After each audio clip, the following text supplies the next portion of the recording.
السلام علیکم ورحمۃ اللہ وبرکاتہ۔ ان الحمد للہ نحمده ونستعینه ونستغفره ونعوذ باللہ من شرور انفسنا ومن سیئات اعمالنا من يهده الله فلا مضل له ومن يضلل فلا هادي له واشهد ان لا اله الا الله وحده لا شريك له واشهد ان محمدا عبده ورسوله يا ايها الذين امنوا اتقوا الله حق تقاته ولا تموتن الا وانتم مسلمون يا ايها الناس اتقوا ربكم الذي خلقكم من نفس واحدة وخلق منها زوجها وبث منهما رجالا كثيرا ونساء واتقوا الله الذي تساءلون به والأرحام إن الله كان عليكم رقيبا يا أيها الذين آمنوا اتقوا الله وقولوا قولا سديدا يصلح لكم أعمالكم ويغفر لكم ذنوبكم ومن يطع الله ورسوله فقد فاز فوزا عظيما أما بعد فإن خير الحديث كتاب الله وخير الهدي هدي محمد صلى الله عليه وسلم وشر الأمور محدثاتها وكل محدثة بدعة وكل بدعة ضلالة الضلالة في النار أعوذ بالله من الشيطان الرجيم بسم الله الرحمن الرحيم من أجل ذلك كتبنا على بني إسرائيل أنه من قتل نفسا بغير نفس أو فساد في الأرض فكأنما قتل الناس جميعا ومن أحياها فكأنما أحيا الناس جميعا۔ حضرات علماء کرام، محترم صدر اجلاس، نوجوانان اسلام، پیارے بچوں، عنوان ہے احترام انسانیت۔ What is the meaning of انسانیت؟ انسانیت کس کو کہتے ہیں؟ اس کو انگلش میں ہم لوگ ہیومینٹی بولتے ہیں، ہیومینٹی۔ اور یہ لفظ انس سے بنا ہے۔ انس کا مطلب سمجھاؤں؟ کتا ہے، بلی ہے، آپ اگر اس کو بلائیں وہ بھاگے گا، لیکن اگر بلی کے سامنے دودھ رکھ دیں، کتے کے سامنے روٹی ڈال دیں اور ایسا بار بار کریں تو وہ آپ کو دیکھ کر بھاگے گا نہیں، بلکہ وہ آپ کو دیکھ کر آپ کے قریب آ جائے گا۔ دیٹ از کالڈ انس۔ یہ لفظ انس سے بنا ہوا لفظ ہے، انسان جس کو، انسان کا مطلب سمجھ میں آیا؟ ہیومینٹی۔ اور احترام کا مطلب ہوتا ہے، دیکھو دو لفظ آتے ہیں، ایک آنر، عزت دینا، ہم آپ کو عزت دیں، اس کو کہتے ہیں آنر، اور ہم آپ کا رسپیکٹ کریں تو یہ احترام۔ تو گویا کہ ایک ہوتا ہے آنر، عزت دینا، اور ایک ہوتا ہے رسپیکٹ، احترام کرنا۔ تو گویا کہ احترام انسانیت کا ترجمہ ہوا the respect of humanity، یعنی احترام انسانیت۔ یہ تو عنوان کی انالیسس تھی، زیادہ تفصیل میں نہیں جا سکتے، نہیں تو اور اچھا بھی بیان کیا جا سکتا ہے۔ ڈائریکٹ موضوع پر آتے ہیں، یعنی اسلام میں انسانیت کا کتنا احترام ہے۔ پہلے ایک آیت سامنے رکھتا ہوں۔ ہمارے یہاں دو چیزیں ہیں، کتاب و سنت۔ پہلے کتاب پیش کرتا ہوں ایک سوال کے ساتھ کہ مسلمانوں کا سب سے بڑا دشمن کون ہے؟ کوئی جواب دے؟ ہاں؟ نہیں، قرآن پڑھیں گے تب نہ جواب دیں گے، ایسا ایٹ رینڈم تھوڑی جواب دیا جا سکتا۔ نہیں، میں قرآن کا جواب چاہتا ہوں نا۔ آپ تو قرآن پڑھتے نہیں، آپ کو سمجھ میں نہیں آتے۔ اب پڑھتا ہوا ہے، لَتَجِدَنَّ أَشَدَّ النَّاسِ عَدَاوَةً لِلَّذِينَ آمَنُوا الْيَهُودَ وَالَّذِينَ أَشْرَكُوا وَلَتَجِدَنَّ أَقْرَبَهُمْ مَوَدَّةً لِلَّذِينَ آمَنُوا الَّذِينَ قَالُوا إِنَّا نَصَارَى۔ مسلمان، اس کے مقابلے میں تین مذہب کے لوگ ہیں، یہود، شرک کرنے والے، اور نصرانی۔ برابر ہے؟ عجیب بات یہ ہے کہ ایک بات تینوں میں مشترک ہے۔ یہ یہود کہتے ہیں عزیر علیہ السلام اللہ کے بیٹے ہیں، یہ کہتے ہیں اللہ اوتار لیتا ہے، یہ کہتے ہیں عیسیٰ علیہ السلام سن آف گاڈ ہے۔ ایک چیز میں تو تینوں مشترک ہیں، برابر ہے؟ تینوں مانتے ہیں کہ بھئی اللہ جو ہے یہ دوسری شکل میں آ جاتا ہے. اب ان تینوں مذہبوں میں سب سے بڑا مذہب جو اسلام کا اور مسلمانوں کا دشمن ہو کون ہے؟ ترتیب میں پہلے یہود کو لایا گیا ہے. لَتَجِدَنَّ أَشَدَّ النَّاسِ عَدَاوَةً لِلَّذِينَ آمَنُوا الْيَهُودَ. تم پاؤ گے اور ضرور بھی ضرور پاؤ گے کہ ایمان والوں کے سب سے بڑے دشمن یہود ہیں. یہ قرآن کا جواب ہے. ایٹ رینڈم جواب تھوڑی چلتا ہے, یہاں نہیں چلتا, ہمارے یہاں نہیں چلتا, میرے پاس تو نہیں چلتا بالکل. قرآن نے کہا کہ سب سے بڑا دشمن تمہارا یہودی مذہب ہے. یہود کا مان یہودی لوگ. اچھا, اب آئیے حدیث پاک پڑھتے. چلیے حدثنا سے لے لیتے ہیں. بہت مشکل ہوتا ہے نا, آیت پڑھنا ذرا آسان ہے لیکن حدیث پڑھنا بہت مشکل. توجہ میری طرف ہو گئی. حدیث اس طرح. حدثنا يحيى بن بكير حدثنا الليث عن عقيل.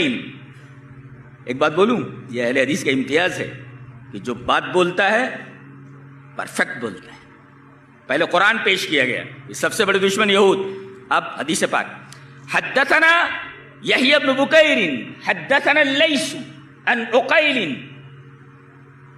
قال ابن شهاب فأخبرني عروة بن الزبير أن عائشة زوج النبي صلی اللہ علیہ وسلم قالت. چلیے اس حدیث کو بھی یہی رہنے دیجئے, ایک دوسری حدیث پہلے لیتے ہیں. حدثنا آدم حدثنا شعبة حدثنا عمرو بن مرة قال سمعت عبد الرحمن بن أبي ليلى قال كان سهل بن حنيف وقيس بن سعد قاعدين بالقادسية فمروا عليهما بجنازة فقاما فقيل لهما إنها من أهل الأرض أي من أهل الذمة فقال إن النبي صلى الله عليه وسلم مرت به جنازة فقاما فقيل له إنها جنازة يهودي فقال أليست نفسا. رواه البخاری فی کتاب الجنائز. ایک صفحے کے اوپر پوری روایت تھی, وہ پڑھ دی گئی حدثنا کے ساتھ. اور یہ روایت کہاں ہے؟ امام بخاری اس کو کتاب الجنائز میں لائیں. کھولیں گے تو یہ عبارت, یہ پوری حدیث حدثنا کے ساتھ ایسے مل جائے گی آپ کو. عبد الرحمن ابن ابی لیلہ کہتے ہیں کہ دو لوگ, سہل ابن حنیف صحابی اور قیس ابن سعد, یہ دونوں مقام قادسیہ میں بیٹھے ہوئے تھے. یہ مقام قادسیہ کہاں ہے؟ یہ جب آپ مکہ یا مدینہ سے کوفہ کی طرف جائیں گے تو بیچ میں یہ ایک ایریا ہے قادسیہ کا, اور جنگ قادسیہ آپ تاریخ میں پڑھیں. تو یہ دونوں وہی مقام قادسیہ میں بیٹھے ہوئے تھے, بیٹھے ہیں دونوں. فمروا علیہما بجنازۃ, ادھر سے ایک جنازہ گزرا, لوگ ایک جنازے کو لے کر کے ادھر سے گزرے, تو جنازے کو دیکھ کر کے یہ دونوں کھڑے ہو گئے. کون؟ یہ دونوں ساتھ, سہل بن حنیف اور قیس بن سعد, یہ دونوں مسلمان کھڑے ہو گئے. تو ان سے کہا گیا ارے آپ لوگ کیوں کھڑے ہو گئے؟ فقیل لہما انا من اہل الارض, یہ تو ادھر کا ہے, یہ مسلمان نہیں ہے, کافر ہے یہ. اس کے جنازے کو دیکھ کر آپ کھڑے ہو گئے. اب یہ دونوں کہتے ہیں فقالا, یہ دونوں بولتے ہیں ان النبی صلی اللہ علیہ وسلم مرت به جنازۃ فقام, کہ یہ جو ہم کھڑے ہوئے ہیں ہمارے پاس اس کھڑے ہونے کی دلیل ہے. تقریر ختم ہو گئی, تقریر ختم ہو گئی. کیا سمجھے آپ؟ صحابی کوئی بھی عمل کرتا تھا یا کوئی بات بولتا تھا تو جب تک حدیث اس کے پس پشت نہیں ہوتی تھی وہ کام نہیں کرتا تھا, بولتا تھا. یہ دونوں کھڑے ہوئے, ان سے کہا گیا کہ یہ تو کافر کا جنازہ ہے, یہ تو مسلمان کا جنازہ نہیں, کیسے کھڑے ہوئے؟ یہ دونوں جواب دیتے ہیں کہ ہمارے پاس اس کھڑے ہونے کی دلیل موجود ہے, ہم نے جو یہ عمل کیا اس عمل پر نبی کریم صلی اللہ علیہ وسلم کا عمل موجود ہے. کیسے؟ حدیث پیش کرتے ان النبی صلی اللہ علیہ وسلم مرت بھی جنازۃ, کہ نبی کریم صلی اللہ علیہ وسلم بیٹھے ہوئے تھے اور آپ کے پاس سے ایک جنازہ گزرا, فقام, آپ جنازے کو دیکھ کر کے کھڑے ہو گئے, اور وہاں لوگوں نے اسی طریقے سے سوال کیا جیسے تم سوال کر رہے ہو. انہوں نے کہا کہ اللہ کے رسول آپ کیوں جنازے کو دیکھ کر کے کھڑے ہو گئے؟ انہا جنازۃ یہودین، یہ ایک یہودی کا جنازہ ہے. اور آپ کو قرآن حکیم سے معلوم ہوا کہ اسلام کا سب سے بڑا دشمن یہودی ہوتا ہے. بتائیے، اسلام کا سب سے بڑا دشمن مر کر کے جا رہا ہے اور ہمارا نبی بیٹھا ہوا ہے اور اس جنازے کو دیکھ کر کے کھڑا ہو جا رہا ہے، اور آپ سے کہا جاتا ہے کہ اللہ کے رسول آپ اس یہودی کے جنازے کو دیکھ کر کے کھڑے ہو گئے، اور یہودی اسلام کا سب سے بڑا دشمن ہوتا ہے. نبی کریم صلی اللہ علیہ وسلم نے فرمایا ٹھیک ہے، وہ اسلام کا دشمن ہے، سب سے بڑا دشمن ہے، یہودی ہے. الیست نفسن، کیا وہ انسان نہیں ہے؟ سو ثابت ہوا کہ اسلام میں انسانیت کا احترام کتنا ہے کہ اسلام اپنے سب سے بڑے دشمن کے ساتھ یہ رویہ جائز رکھتا ہے. تقریر ختم ہو گئی. قرآن حکیم اور اس کے بعد سنت کی دلیل، آیت پڑھی گئی اور اس کے بعد پوری حدیث ریفر کی گئی. تقریر ایک مشکل امر ہے. خطابت بہت آسان نہیں ہے، بہت ہی مشکل فن ہے. جی، ہم کو اپنی بات نہیں کہنی، ہم کو کتاب و سنت کا ترجمان کہا جاتا ہے. تو ہم کتاب پڑھیں اور حدیث پڑھ دیں، ہمارا کام ختم ہو گیا. انسانیت کا احترام آپ نے دیکھ لیا کہ نبی جس کے پیچھے زندگی بھر یہ لوگ پڑے رہے، قتل تک کرنے پر آمادہ ہوئے، عین وقت پر انہوں نے مسلمانوں کو مصیبت میں ڈال دیا تھا. جنگ احزاب کے موقع پر کیا کیا تکلیفیں نہیں دی ہیں. یہ جب آتے تھے تو کیا بولتے تھے؟ السلام علیکم کے بجائے اپنی زبان کو ٹیڑھا کر دیتے تھے. لیم بیل سے نتیم، قرآن کی بولتے ہیں اپنی زبان ٹیڑھی کر دیتے تھے. السلام علیکم، السلام علیکم، یعنی السلام علیکم کا مطلب سلامتی ہو تمہارے اوپر. تو یہ لام حذف کر دیتے تھے، کہتے تھے السلام علیکم، تیری موت ہو.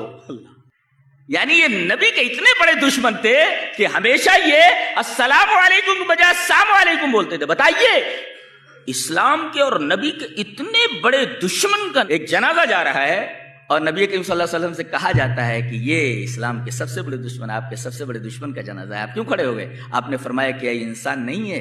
الیست نفسن، کیا یہ انسان نہیں ہے؟ اب بتائیے، اسلام میں اس سے زیادہ احترام انسانیت کی مثال اور کیا ہو سکتی ہے؟ کچھ کہنے کے لیے رہ گیا ہے؟ بات ختم ہو گئی. کتاب سنت. چلیے ایک حدیث اور پڑھ لیتے. آپ نے جب یہ دیکھا کہ مکہ کی زمین دعوت و تبلیغ کے لیے بنجر ہو گئی ہے تو آپ طائف گئے، شاید وہاں ماحول مل جائے، کچھ لوگ ایمان لے آئے. اب گئے، واپس جب لوٹے تو ابھی مکہ کے باہر ہی تھے. مکہ والوں نے وارننگ دے دی، اندر قدم نہیں رکھنا. باہر نکلے تھے نا، اب باہر ہی رہو، مکہ کے اندر داخل نہیں ہونا. آپ کو بڑا دکھ ہوا. یہ کون لوگ ہیں؟ یہ یہود کے بعد دوسرا نمبر ہے. لَتَجِدَنَّ أَشَدَّ النَّاسِ عَدَاوَةً لِّلَّذِينَ آمَنُوا الْيَهُودُ وَالَّذِينَ أَشْرَكُوا. یہ مشرکین مکہ ہیں. یہ دیکھو، یہ دوسرے نمبر پہ. لوگ قرآن پر غور کیوں نہیں کرتے بھائی؟ قرآن پر غور کیوں نہیں؟ یہ دیکھو، یہ دوسرے نمبر پہ ہیں. دیکھو، شرک کرنے والے. اور ایک بات یاد رکھو، جتنا آدمی کی زندگی میں شرک ہوگا، اہل حدیث سے اتنی زیادہ دشمنی رکھے گا. تھوڑا شرک ہے تو تھوڑی دشمنی. یہ شرک جیسے جیسے بڑھتا جائے گا، اہل حدیث سے دشمنی اتنی زیادہ بڑھتی جائے گی. یہ بات یاد رکھو جی. یہ قرآن حکیم کا نقطہ ہے.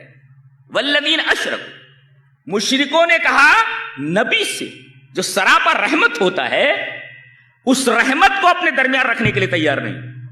شرک اتنا خطرناک ہوتا ہے، کہا کہ اندر نہیں آنا. آپ نے ایک سوجھ بوجھ والے آدمی سے مدد مانگی، کافر تھا وہ، مطعم ابن عدی. کہا کہ مشرکین نے وارننگ دے دی ہے کہ میں مکہ میں داخل نہیں ہو سکتا، تم میری مدد کرو. ایک نقطہ ملا کہ ایسی کوئی سچویشن آ جائے تو کسی سنجیدہ غیر مسلم سے مدد لی جا سکتی ہے. اس حدیث سے ایک نقطہ ملا. چلیے وہ حدیث پہلے پڑھ لیتے ہیں. ان محمد ابن جبیر ابن مطعم، پہلے پڑھ دیں حدیث اس طرح. ان محمد ابن جبیر ابن مطعم ان ابیہ ان النبی صلی اللہ علیہ وسلم قال لأسارى بدر لو كان مطعم بن عدي حيا ثم كلمني في هؤلاء النتنى لأطلقتهم له، رواہ ابو داؤد فی کتاب الجہاد۔ حضرت امام ابو داؤد رحمہ اللہ اس حدیث کو ایسے ہی ابو داؤد شریف کتاب الجہاد کے اندر لائے ہیں۔ محمد روایت کرتے ہیں ابن جبیر سے، ابن جبیر روایت کرتے ہیں مطعم ابن عدی ان محمد ابن جبیر ابن مطعم، محمد روایت کرتے ہیں اپنے باپ جبیر سے جو مطعم ابن عدی کے بیٹے ہیں۔ وہ کہتے ہیں کہ نبی کریم صلی اللہ علیہ وسلم کی جس نے مدد کی تھی، بھیجا اپنے لڑکوں کو، کہا کہ جا کر محمد کو صلی اللہ علیہ وسلم تلواروں کے سائے میں لاؤ، اور کہا کہ محمد کی طرف کوئی آنکھ اڑا کر دیکھو، اس کی آنکھ نکال لو، اس کی آنکھ نکال لی جائے۔ بڑے نازک سچویشن کے اندر اس کافر نے نبی کی مدد فرمائی، اس لیے کہ نبی نے اس سے مدد مانگی، اس نے مدد کی۔ اس کا مطلب ہے نازک سچویشن ہو تو کسی سنجیدہ غیر مسلم سے مدد لی جا سکتی ہے۔ یہ ابو داؤد کی روایت بتاتی ہے۔ آپ نے کہا میری مدد کرو تو اس نے اپنے بیٹوں کو بھیجا، بیٹے تلواروں کے سائے میں نبی کو مکہ کے اندر لائے۔ اب پس منظر دیکھو، بدر میں اللہ نے کامیابی دی، بڑے بڑے ائمۃ الکفر مارے گئے اور 70 پکڑ کر کے لائے گئے۔ آپ نے کہا کہ بغیر فدیہ لیے یا ان سے کوئی معاوضہ لیے اگر یہ چند بچوں کو بھی پڑھا دیں تو بچوں کے پڑھانے کی وجہ سے ہم ان کو چھوڑ دیں گے۔ اسلام میں تعلیم کی اہمیت دیکھیے، نقطہ یہ ملا کہ غیر مسلم سے بھی تعلیم حاصل کی جا سکتی ہے۔ نبی نے فرمایا تم لوگ اگر اتنے بچوں کو پڑھا دو تو تمہارا فدیہ ہو گیا، تمہیں چھوڑ دیا جائے گا۔ ایک نقطہ یہ بھی ملا کہ غیر مسلم کو پڑھانے کے لیے رکھا جا سکتا ہے، غیر مسلم سے آدمی تعلیم حاصل کر سکتا ہے۔ نقطہ یہ بھی ملا بغیر معاوضے کے کسی کو چھوڑا نہیں جائے گا۔ لیکن آپ نے تمام صحابے کے درمیان ارشاد فرمایا یہ 70 جو پکڑ کر کے لائے گئے ہیں بہت بڑے مجرم ہیں یہ، لیکن لو کان مطعم ابن عدی حیا، آج مطعم ابن عدی زندہ ہوتا جس نے میری عین وقت پر مدد کی تھی، ثم کلمنی فی ہؤلاء النتنى، ان گندے لوگوں کے بارے میں اگر بات کرتا تو لاطلقتم لہ، تو اس کی ایک بات پر میں ان 70 کو چھوڑ دیتا۔ اللہ اکبر۔ اب دیکھ رہے ہیں یہ ہے انسانیت، اس کو کہتے ہیں احترام انسانیت۔ ایک غیر مسلم نے آپ کی مدد تھوڑی سی کر دی تو آپ نے فرمایا اگر وہ زندہ ہوتا اور ان لوگوں کے بارے میں اگر مجھ سے درخواست کرتا تو میں بغیر فدیہ لیے ان سب کو چھوڑ دیتا تھا۔ انسانیت کا احترام سمجھ میں آیا؟ چلیے تیسری حدیث پڑھتے جس سے یہ پتا چلتا ہے کہ اگرچہ آدمی کافر اور مشرک ہے لیکن کچھ لوگ ایسے ہوتے ہیں جن پر اعتماد کیا جا سکتا ہے، اعتماد نہیں اٹوٹ اعتماد کیا جا سکتا ہے۔ جی دلیل یہ حدیث پاک، حدثنا یحیی بن بکیر حدثنا اللیث عن عقیل قال ابن شہاب فاخبرني عروة بن الزبير ان عائشة زوج النبي صلى الله عليه وسلم قالت واستاجر رسول الله صلى الله عليه وسلم وابو بكر رجلا من بني الديل هاديا خريتا وهو على دين كفار قريش فدفع اليه راحلتيهما فبعداه غار ثور بعد 3 ليال براحلتيهما صبح 3 رواہ البخاری فی کتاب الاجارہ۔ حضرت امام بخاری رحمہ اللہ اس پوری حدیث کو حدثنا کے ساتھ اسی طرح بخاری شریف کتاب الاجارہ کے اندر لائے ہیں۔ کتاب الاجارہ کھولیے، حدیث وہاں مل جائے گی۔ کہتے ہیں کہ نبی کریم صلی اللہ علیہ وسلم کو حکم ہو گیا کہ آپ مکہ چھوڑ کر مدینہ چلے جائیں۔ تو آپ نے پہلے پلاننگ کی۔ دیکھو اس میں ایک بہت بڑا پہلو ہے نصیحت کا کہ مسلمان کوئی بھی کام کرے تو اس کا ہر کام مشورے اور پلاننگ کے ساتھ ہونا چاہیے۔ آپ نے پہلے 2 اونٹنیاں خریدوائیں اور 2 اونٹنیاں خریدوانے کے بعد خوب پلایا کھلایا گیا ان کو، اور اس کے بعد ایک آدمی کو لایا گیا جس کا نام تھا عبداللہ ابن اوریقط۔ عجیب آدمی ہے، میں سیرت کا طالب علم ہوں، میں اچھی طرح جانتا ہوں کہ اس پوری اسلامی تاریخ کا ایک حیرت انگیز شخص ہے یہ اس پورے اسلامی تاریخ کی ایک حیرت انگیز شخصیت ہے عبداللہ ابن اوریقی. کافر ہے یہ, برابر. یہ بہترین گائیڈ ہے, یہ ٹیڑھے میڑھے زگ زیگ راستوں سے اچھی طرح واقف ہے. اس کو بلایا گیا. دیکھو اس سے ایک نقطہ اور بھی ملا کہ جو فن کا ماہر ہو صرف اسی کو ہائر کیا جائے, ہر کسی کو نہیں. یعنی حدیث فہمی کسے کہتے معلوم ہے نا جی؟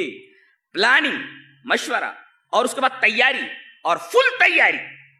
اس کے بعد ایک غیر مسلم آدمی ہے, اس پر اعتماد اس وجہ سے کیا گیا کہ پرکھ لیا گیا کہ آدمی سنجیدہ ہے, اور دوسرے یہ زگ زیگ راستوں سے اچھی طرح واقف ہے, یہ کہیں الجھا تو نہیں دے گا, منزل تک پہنچائے گا کہ نہیں. تو ایسے لوگوں پر اعتماد کرو جو آپ کو منزل تک پہنچا دے, جو زگ زیگ راستوں سے اچھی طرح واقف ہوں. میں کیا کہنا چاہتا ہوں سمجھ گئے؟ کیب اور NRP کے تناظر میں وہ سب نام بھی لینا نہیں چاہتا جی. وہ بیان کرنے والے بیان کرتے رہتے, وہ تو قرآن میں بیان کر دیا گیا. ایسا CAB بیان کر دیا گیا ہے, NRP بیان کر دیا گیا. کیا چیز ہے جو بیان نہیں کی گئی؟ ساری چیزیں بیان کر دی گئی جی. نام الگ الگ ہیں, سب وہی سے, حالت وہی ہے سب جی. تو اب اس آدمی کو ہائر کیا گیا چند درہموں کے اوپر, اور اس آدمی کو معلوم ہے کہ ان دونوں کے اوپر کتنا بڑا انعام ہے. بعض لوگ کہتے 100 اونٹوں کا انعام تھا. تاریخ اسلام کی کتنی حیرت انگیز شخصیت ہے. کافر ہے یہ آدمی, غیر مسلم ہے, لیکن اس نے اپنا ایمان نہیں بیچا.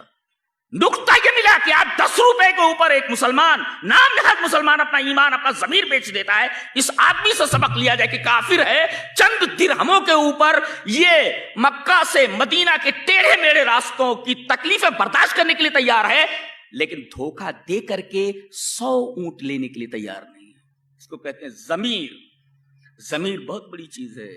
بعض لوگ مر جاتے ہیں مگر اپنا ضمیر نہیں بیچتے. ہمارے بھی بہت سارے انڈیا میں بڑے بڑے آفیسران ہیں جو غیر مسلم ہیں اور گزر چکے, وہ بھی انہوں نے سر جھکایا نہیں, سر کٹا دیا مگر جھکے نہیں وہ لوگ. بعض لوگ ہوتے ہیں ایسے. تو اس آدمی کو اچھی طرح معلوم ہے کہ کتنے اونٹوں کا انعام رکھا گیا ہے ان دونوں کے اوپر, کہ پکڑ کر کے لاؤ ابو بکر کو یا ان کو, محمد صلی اللہ علیہ وسلم کو. اتنا انعام ہے اونٹوں کا. چند درہم قبول کر لیے مگر اپنا ضمیر نہیں بیچا اس نے, اور زگ زیگ راستوں سے لے کر کے یہ آدمی مدینہ تک نبی کریم صلی اللہ علیہ وسلم کو چھوڑ کر کے آیا ہے. اس حدیث میں اسی آدمی کا تذکرہ ہے کہ وستاجر رسول اللہ صلی اللہ علیہ وسلم و ابو بکرین, ابو بکر اور رسول اللہ صلی اللہ علیہ وسلم نے دونوں نے مشورے سے اس کو اجرت پر رکھا, ہائر کیا. استاجرہ کا مطلب ٹو ہائر, اس کو ہائر کیا. اچھا, رجلن خریتن, خریت جانتے ہو کیا؟ خریت, خریت کا مطلب ہوتا ہے بہت ہی کائیاں, بہت ہی کائیاں, یعنی بہت ہی باریک بھی اور بہت ہی ماہر, بہت ہی ماہر. خریت. اور کس قبیلے کا تھا؟ رجل من بنی دیل, یہ قبیلے دیل کا تھا جی. اور وہو علی دین کفار قریش, یہ بھی واضح کر دیا گیا کہ یہ مسلمان نہیں تھا, یہ کفار قریش کے دین پر تھا. یہ حدیث کے الفاظ ہیں, وہو علی دین کفار قریش, یہ کفار قریش کے دین پر تھا. اب اس کو بلا کر کے 2 اونٹنیاں دے دی اس کو. فدفع الیہ راحلتیہما, وہ جو 2 اونٹنیاں تھیں اس کے حوالے کر دی. وبعدہ غار ثور, کہا کہ بعد ثلاث لیال, 3 دن کے بعد, 3 راتوں کے بعد تم وہاں غار ثور کے پاس لے کر کے آ جانا. یہ دونوں اونٹنی ہیں, اور تیسری رات کی صبح کو اس طریقے سے ہم لوگ نکلیں گے, صبح سلاسل. اور اس نے ایسا ہی کیا, لے کر کے پہنچا. ایک نقطہ بتاؤں قرآن حکیم کا, یہ لوگ پہنچ گئے تھے وہاں تلاش کرتے کرتے, یہ جو نبی کو ڈھونڈ رہے تھے, اور اس وقت نبی غار ثور ہی میں تھے. جب آہٹ سنی تو حضرت ابو بکر پریشان ہوئے. کتنی محبت ہے ابو بکر کو اپنے نبی سے. اللہ ساتھ کہا کہ اللہ گھبرا گئے, کہا کہ اللہ کے رسول اگر انہوں نے نیچے دیکھ لیا تو ہم پکڑ لیے گئے. نبی کا ایمان اور عقیدہ کتنا بڑا ہوتا ہے, پہاڑوں سے بڑا ہوتا ہے, پہاڑوں سے زیادہ وزنی ہوتا ہے. اس خطرے کے موقع پر بھی آپ نے کہا لا تحزن ان اللہ معنا, غم مت کر, اللہ ہمارے ساتھ ہے. خطرہ سر پر ہے, ہم لوگ کے NRP لے کر کے بیٹھے ہیں. آیت کریمہ کیا بول رہی ہے؟ خطرہ سر پر آ گیا ہے, صرف نیچے جھک کر دیکھ لیا گیا تو پکڑ لیے گئے. قرآن نہیں پڑھتے ہیں آپ لوگ, میں تو قرآن حکیم کا طالب علم ہوں, میں تو دیکھتا ہوں پورا سب منظر میرے سامنے نظر آتا ہے. سب قرآن ایک آئینہ ہے, اس آئینے کے اوپر چلتی ہوئی قیامت تک کی پوری تصویریں دکھ رہی ہیں. تم کہاں ہو؟ کہاں ہو تم؟ نبی کیا بول رہے؟ خطرہ سر پر ہے. ان اللہ معنا کہہ رہے، غم مت کرو. ان اللہ معنا، اللہ ہمارے ساتھ ہے. یہ نہیں کہا ان اللہ معی، میرے ساتھ ہے، ہمارے ساتھ ہے. ماں کا مطلب سمجھتے ہیں؟ یہ لوہے کا ایک ٹکڑا ہے، آپ کو پانی گرم کرنا ہے تو اس میں ایک تار لگا دیتے ہیں، اور پھر اس کے بعد ایک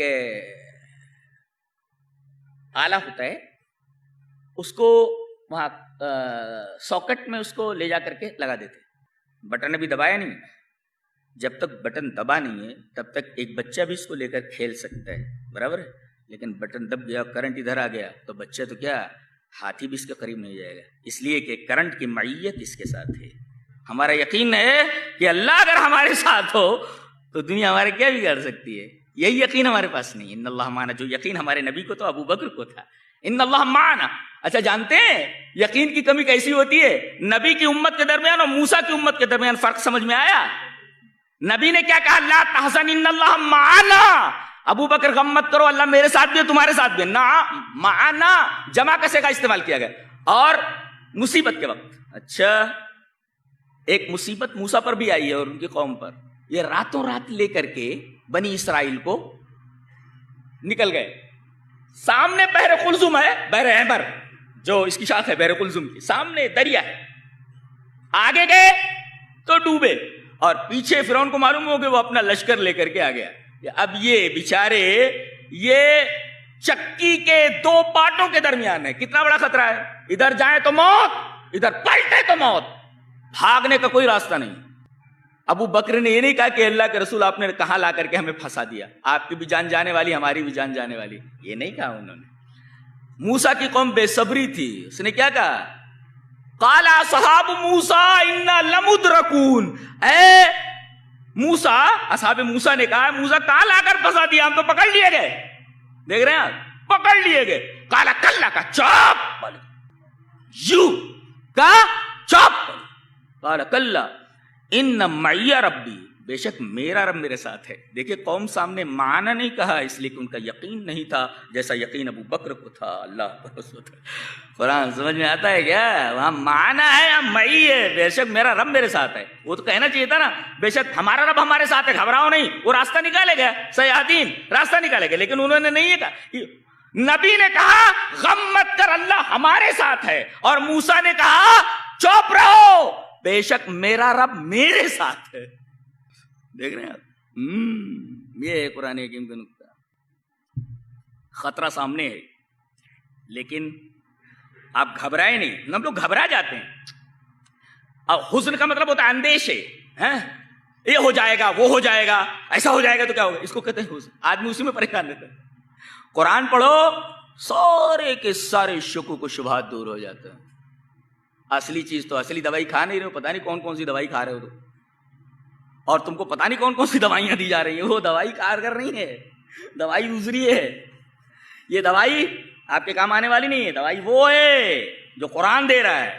لا تحزن، غم مت، ڈونٹ بی سیڈ، اللہ از ود اس، اللہ ہمارے ساتھ ہے. ڈونٹ بی سیڈ، غم کرنے کی ضرورت نہیں. تو اب غم میں آپ ڈوبے ہوئے ہیں، اس کا مطلب یہ سمجھ رہے ہیں کہ اللہ ہمارے ساتھ نہیں ہے. وہاں دیکھیے موت سامنے کھڑی ہے، لوگ قریب پہنچ گئے ہیں، پکڑ لیتے. ابو بکر کہہ رہے ہیں نیچے اگر دیکھ لیا گیا اللہ کے رسول، ہم لوگ پکڑ لیے جائیں گے. غم مت کرو، اللہ ہمارے ساتھ ہے. اللہ ہمارے ساتھ ہو جائے تو دنیا ہمارا کیا بگاڑ سکتی. لیکن یہ یقین ہمارے دلوں کے اندر ہے، آپ دیکھ لیجیے.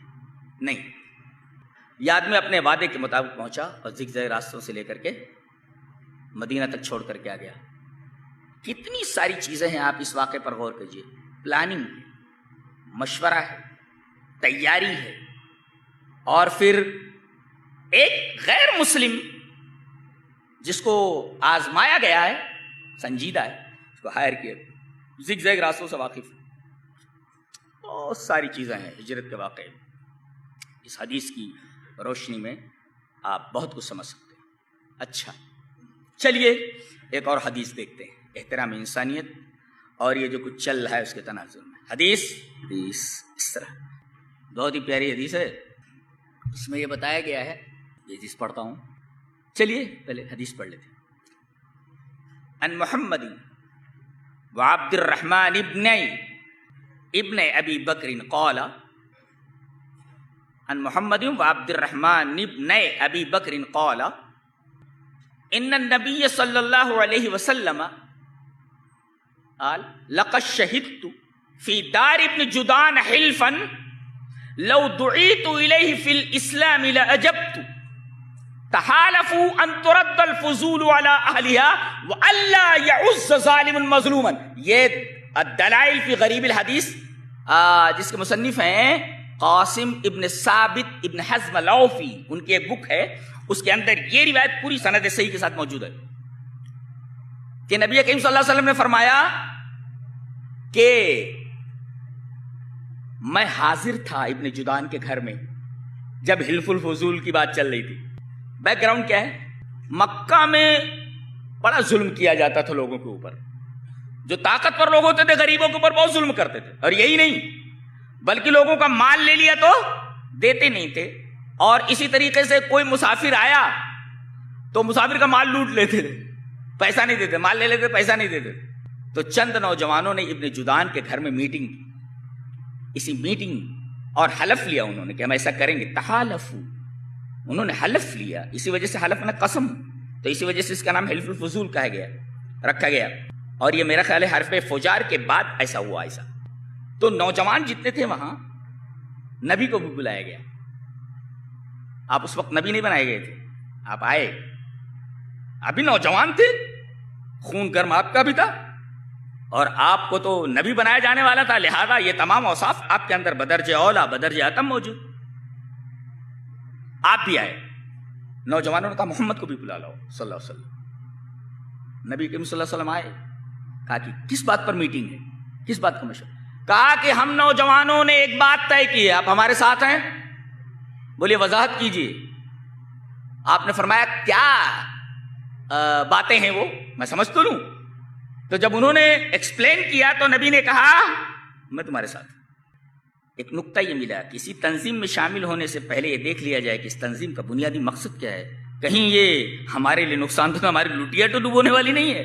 لہذا جب آپ کے سامنے ایکسپلینیشن آیا تو آپ نے فرمایا ہم آپ کے ساتھ ہیں. کیا مقاصد تھے؟ دیکھیں، ہم ظالم سے مظلوموں کا حق دلائیں گے. ایک شق، ایک دفعہ ظالم کو ہم مکہ میں رہنے نہیں دیں گے، غاصب کو مکہ میں نہیں رہنے دیں گے، مسافروں کی حفاظت کریں گے، غریبوں کی امداد کریں گے.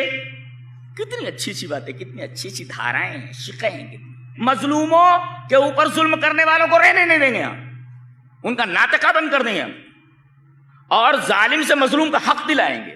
ہے ظالم سے مظلوم کا حق دلانا کتنی بڑی بات ہے. یہ سب حدیث میں موجود ہے، آپ کو دوسرے ادھر ادھر بھاگنے کی ضرورت نہیں ہے. سب حدیث سے ثابت کرو کہ کہاں لکھا ہوا ہے. ایسا جانتے ہیں آپ، اسلام کے اندر کوئی بھی ایسی چیز نہیں جس کا کوئی حل موجود نہ ہو. ہر پریشانی کا حل موجود ہے. آپ کو کرنا کیا ہے؟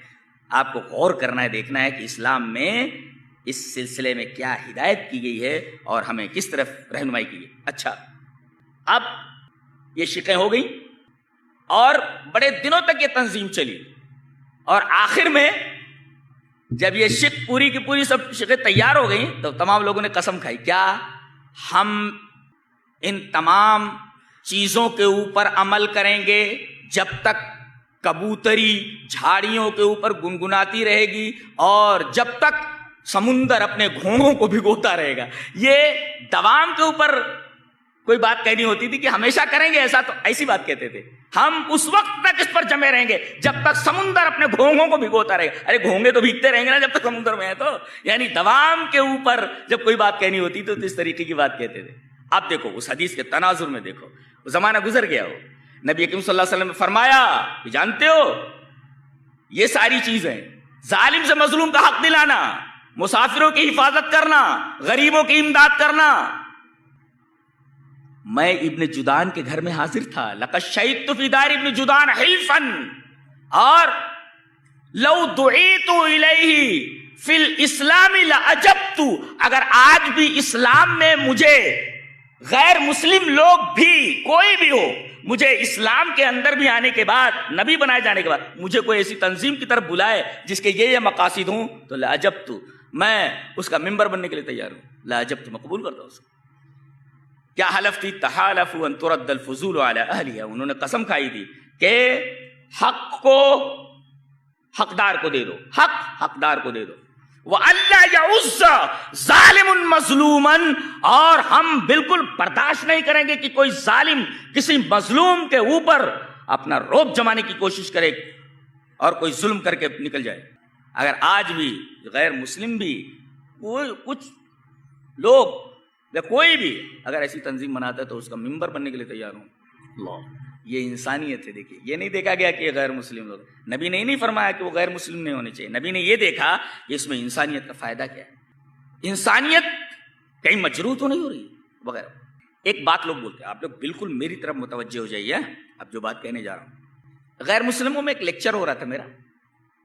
ایک صاحب نے سوال کیا کہ بھئی آپ اسلام کی اتنی ساری خوبیاں بیان کر رہے ہیں، اس کے ہاں انسانیت کا اتنا احترام ہے، لیکن ہم یہ دیکھ رہے ہیں کہ اسلام مار کاٹ کی بات کرتا ہے. میں نے کہا مار کاٹ کی بات کرتا ہے؟ بولے کیسے؟ انہوں نے جملہ ذرا بدل دیا، کہا کہ اسلام مذہب اپنے سامنے کسی مذہب کو برداشت نہیں کرتا. سوال بڑا ٹیڑھا تھا، لیکن چونکہ میں قرآن کا طالب علم ہوں میں نے جواب دیا. پھر ایک سوال آپ سے ہے، پھر لکم دینکم ولی دین کا کیا مطلب ہے؟ آپ سمجھا دو مجھے. تمہارے لیے تمہارا مذہب، میرے لیے میرا مذہب.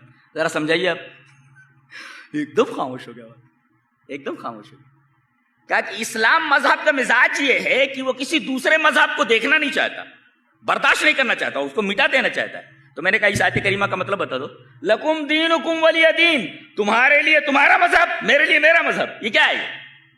آپ کو اپنے مذہب پر رہنے کی اجازت ہے. فمن شاء فلیؤمن ومن شاء فلیکفر. آپ کے اوپر جبر نہیں ہے کہ آپ اسلام لائیں، آپ اپنے مذہب پر رہیے. تو آپ کا یہ سوال کہ اسلام مذہب کسی اور مذہب کو برداشت نہیں کرتا، قرآن کی اس آیت کریمہ کے خلاف ہے.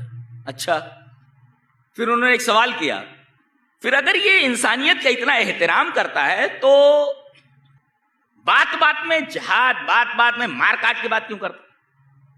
میں نے کہا یہ تصور بھی غلط ہے آپ کا.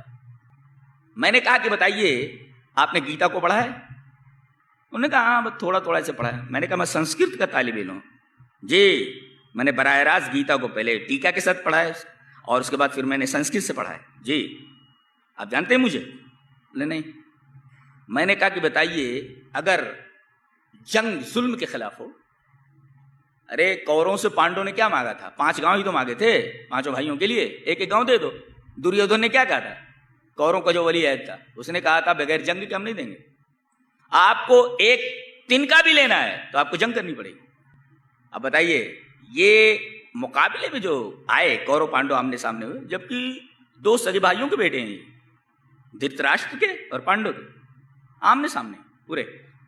یہ کیوں کھڑے ہوئے اور اس کی تائید تم کرتے ہو؟ اور عجیب بات تو یہ ہے کہ جب آمنے سامنے ہوئے تو اس میں سب سے بڑا بہادر جو تیر انداز ہے ارجن، وہ لڑنے کے لیے تیار نہیں تھا. آپ گیتا پڑھیں گے تو آپ کو معلوم ہوگا کہ یہ جا کر کے پیچھے بیٹھ گیا. کہاں؟ کرشن کے رتھ کے پیچھے بیٹھ گیا جو کرشن رتھ چلا رہے تھے، میتھالوجی ہے ان کی. تو بہرحال ان کے پیچھے بیٹھ گیا. میں نہیں لڑوں گا اس لیے کہ یہ سارے کے سارے تو اپنے گھر والے ہیں. اب دیکھو 3 طریقے سے سمجھا رہے ہیں 3 شبہے ارجن کے ذہن میں، تینوں کو یہ زائل کر رہے. لڑے گا کیوں نہیں؟ پہلے اس کو ڈانٹ رہے ہیں، ترہیب، ڈرا رہے، ڈرا دے.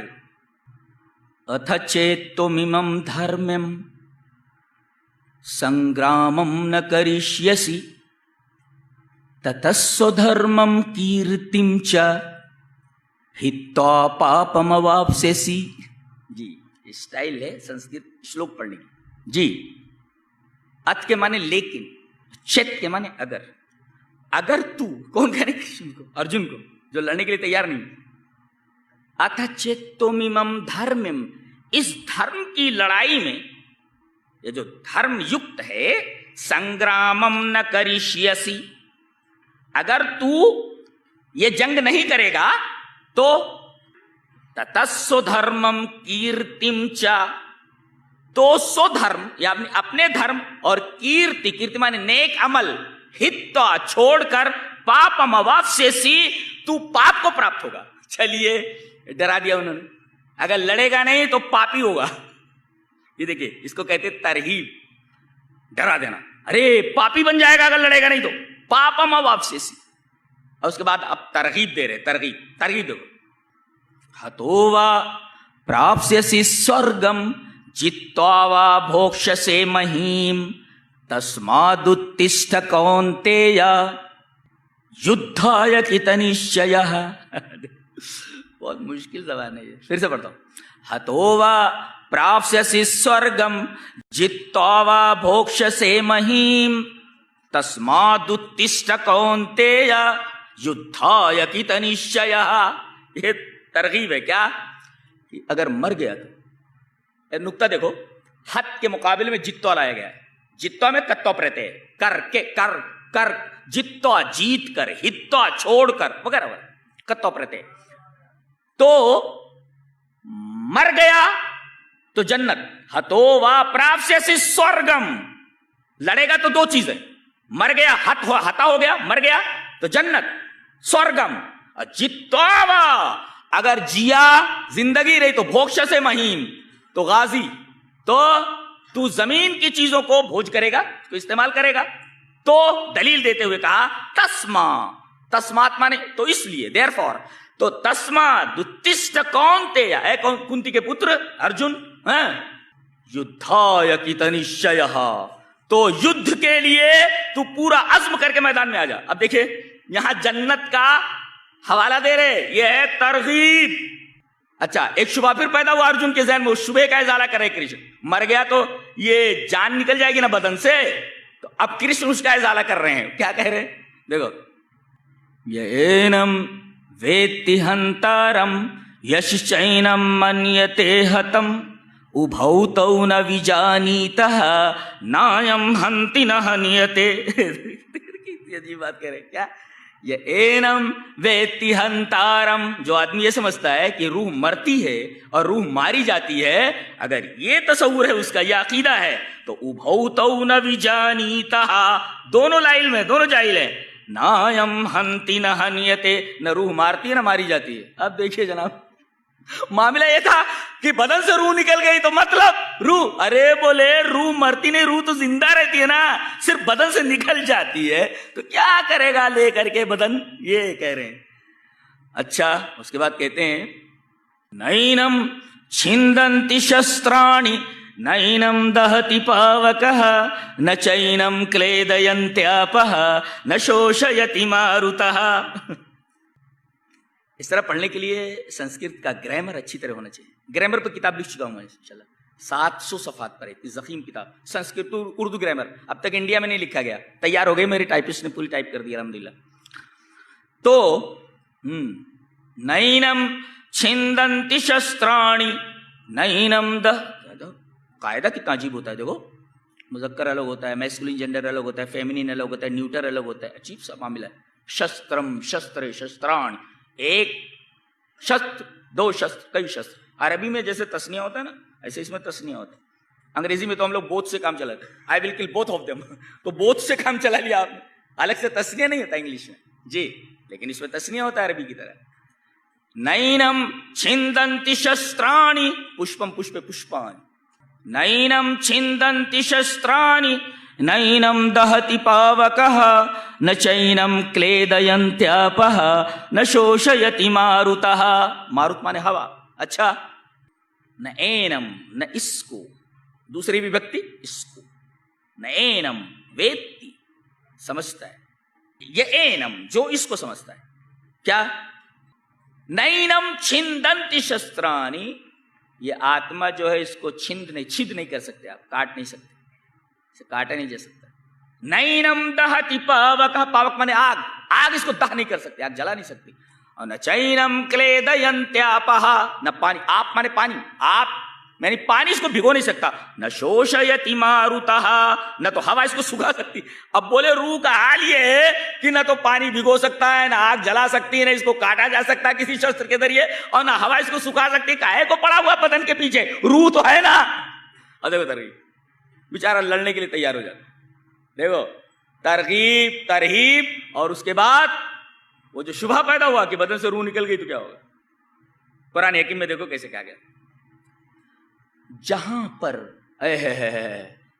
پڑھتے ہو قرآن، پڑھتے کہ تو خالی پڑھ رہے ہو رٹ رہے ہو، اس سے کیا ہوتا ہے؟ اس سے کچھ نہیں ہوتا.